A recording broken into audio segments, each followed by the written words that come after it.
The North Maine Woods is a vast area of over 3.5 million acres of undeveloped wilderness found in the northwest section of Maine.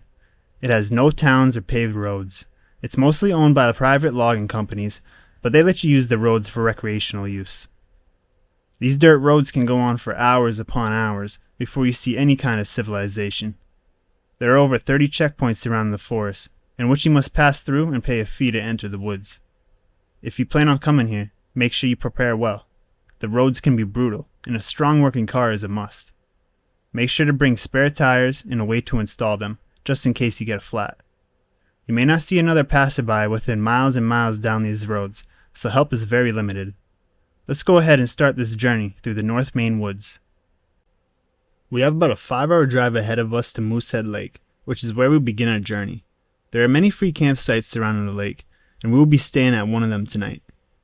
From there, we'll make our way north into the woods towards the checkpoint and make our way north to the ghost trains. After that, we'll find a campsite nearby. The next day, we'll make our way down south towards Baxter State Park and back onto the Golden Road. From there, we'll visit Mount Katahdin and make our exit out to Millinocket.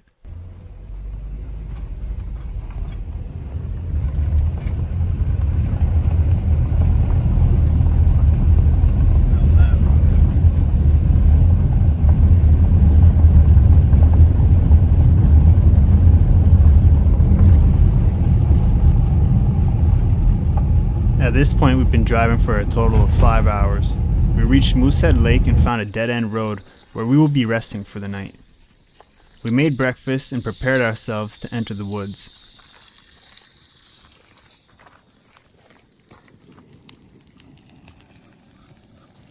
Nothing better than a nice warm fire in the morning while watching YouTube survival videos.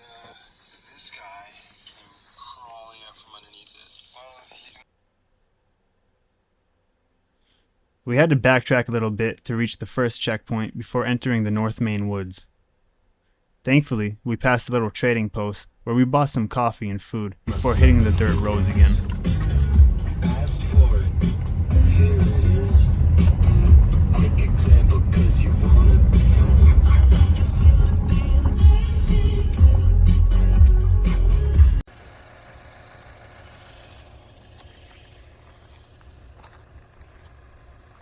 The mountain views out here are spectacular, and what makes it even better is that they are so remote. We ended up on this really rocky road with a bit of flooding, but luckily my car made it through with ease. Yes. Image of how everything is like. The road quality is always changing. Sometimes it's smooth gravel, other times it's bumpy dirt.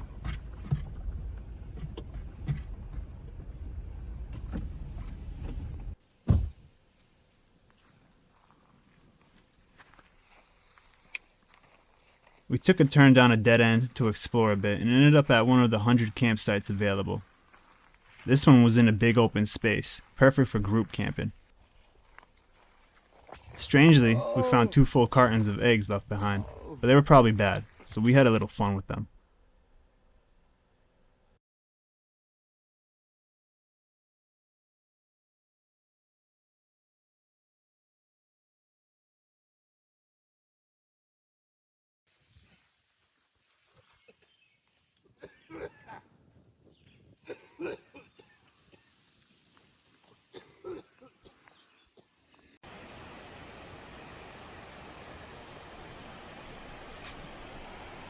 We left that site and continued the journey and found a nice, beautiful flowing river.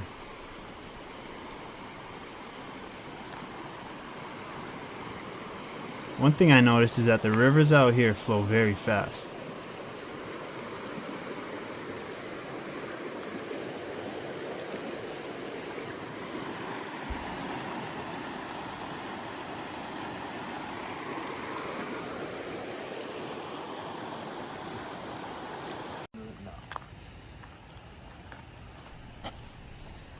The river led us to a lake with a dam. You could see some cabins and tent sites from the lake. I've seen some people swimming. I tested the water and it was surprisingly warm. After all, it is summer in August.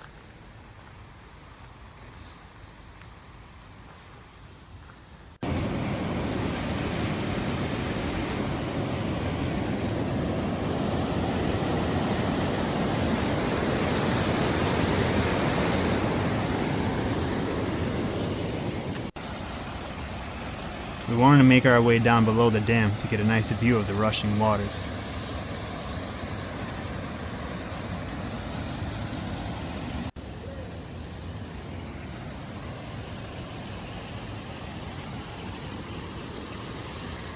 At this point, I was questioning if I should be here, We should be standing. thinking to myself how dangerous this could have been if those doors had opened. Probably not a good idea to be here.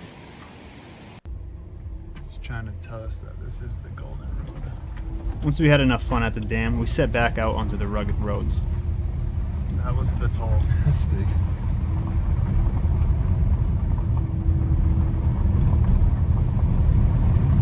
At one point I did see a moose, but it jumped back into the woods before I could get a video. So far, we mostly seen rabbits and birds.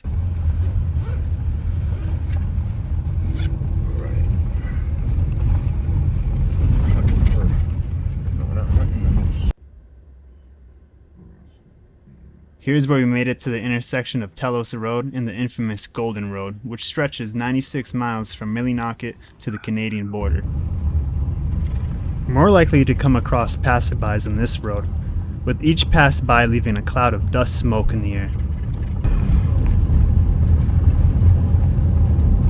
At some points along the Golden Road, it became oddly paved, switching from dirt to concrete.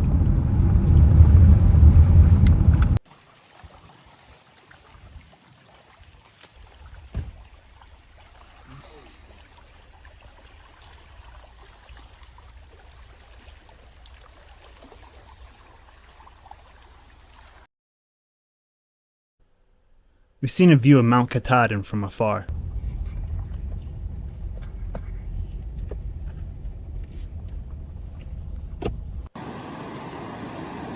Along the way to our checkpoint, we discovered a huge rapid river. If you fell in there, you would be swept away very fast.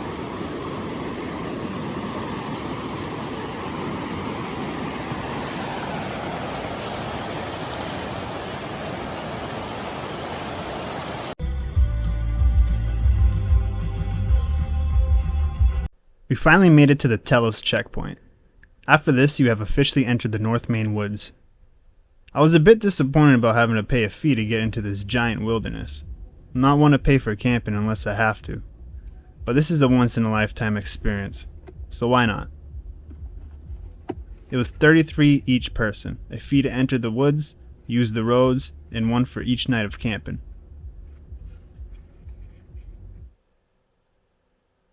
After we left the checkpoint, we set out for the ghost trains. It was about an hour away.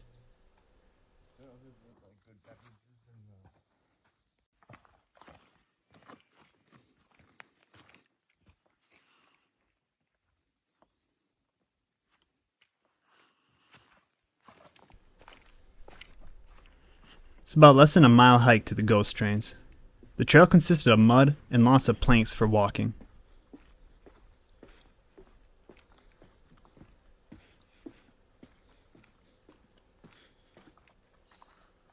The trail started running along the old rail tracks.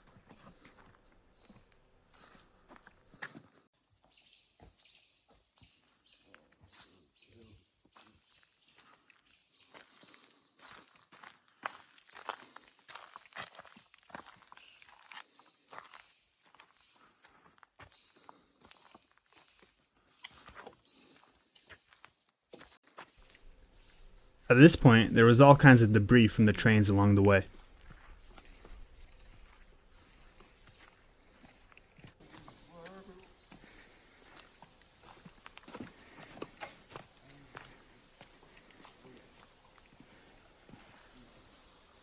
The trains were situated right along a lake. There was so much left behind. It's amazing to think that this remote wilderness was once thriving here.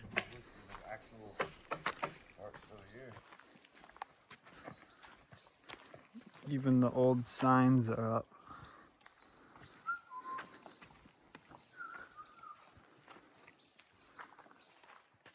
It's a graveyard on this trail.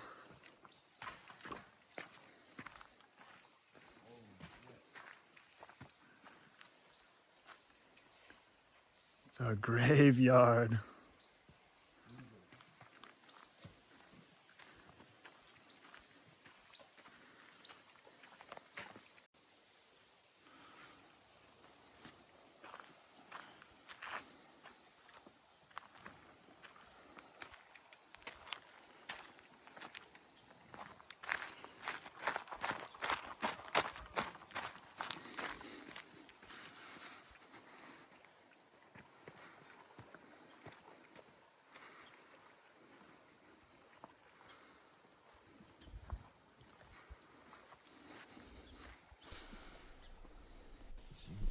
We made it exactly where we want to be. Upon arriving here, it felt like something from a movie. Giant drive. These are the ghost trains. The ghost drive. Abandoned in the early 1930s, these 200-ton steam locomotives were used to transport logs from Eagle Lake to Umbazookas Lake.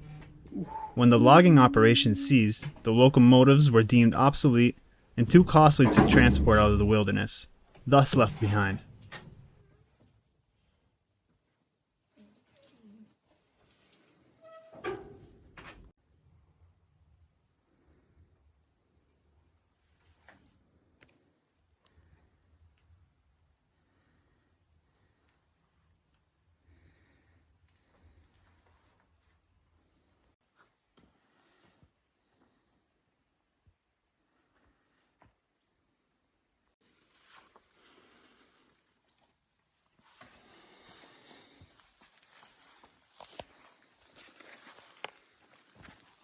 Giant drive. The ghost drive. The day's coming to an end, and we need to find a spot to camp out before the nightfall. Luckily, we found one just in time before disaster happened. One of my front tires began to slowly leak air. Probably popped from a sharp rock along the way. Or maybe because my tires were too old and badly bald. But the sun is closing in on us. I'm going to worry about it in the morning and set camp. Luckily, I have a spare tire and the tools to fix it tomorrow morning.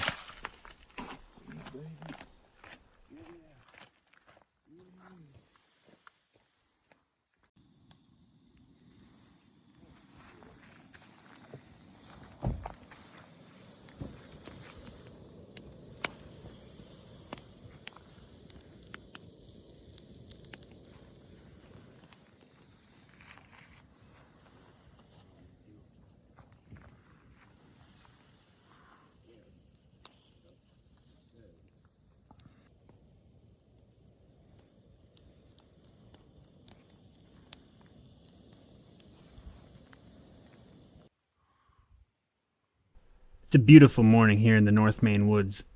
The temperature is about 65 degrees Fahrenheit.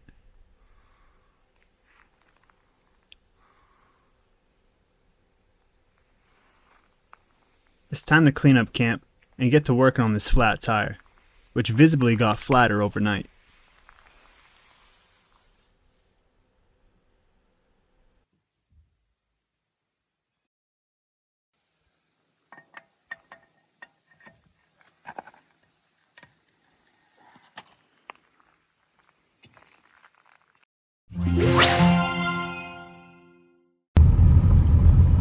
We're back on the road again, but this time we're playing it safe and headed back down south towards Baxter State Park to see Mount Katahdin, Maine's tallest mountain.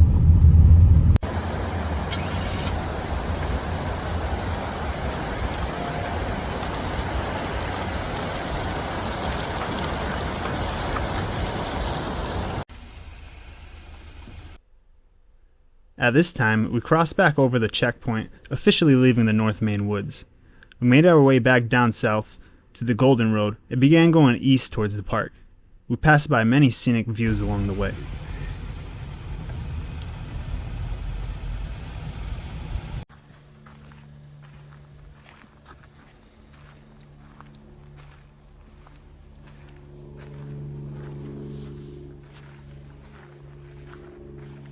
Damn, this water is actually pretty clear. It's looking nice and swimmable if it's warm. Oh yeah. There's a lot of bugs in the water. A lot of bugs, but they'll try to run away from you. Holy shit. Look at that. We crossed into Baxter State Park to get a closer view of Mount Katahdin. Not without paying a $20 fee, of course. Our plan was to do a quick hike to Sandy Stream Pond. There's a beautiful view of the mountain from the lake there.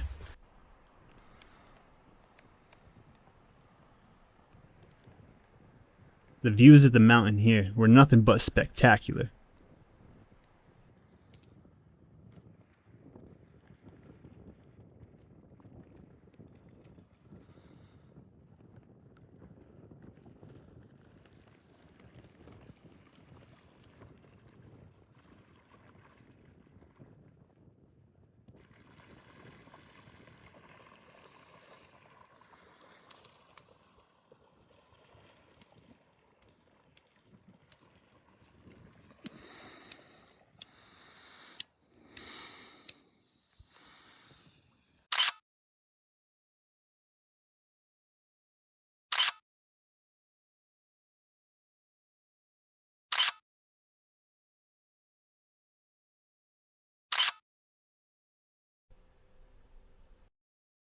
The North Maine Woods. A wonderful experience if you're into wilderness survival. It may be the biggest wilderness I've ever stepped foot in. The roads here could go on forever, or so it seems. If you're planning a trip to the North Woods, make sure you come prepared. Tires blow out frequently here. You may not come across someone for a very long time. There is no cell service within hundreds and hundreds of miles. It is true wilderness, other than the plenty of deforestation that goes on here daily. Although we didn't see too much wildlife within the 2 days we were here, the landscape was something unimaginable. I would call this the Alaskan wilderness of Maine. If you enjoyed our video, please give us a like and a subscribe. Stay tuned for more adventures.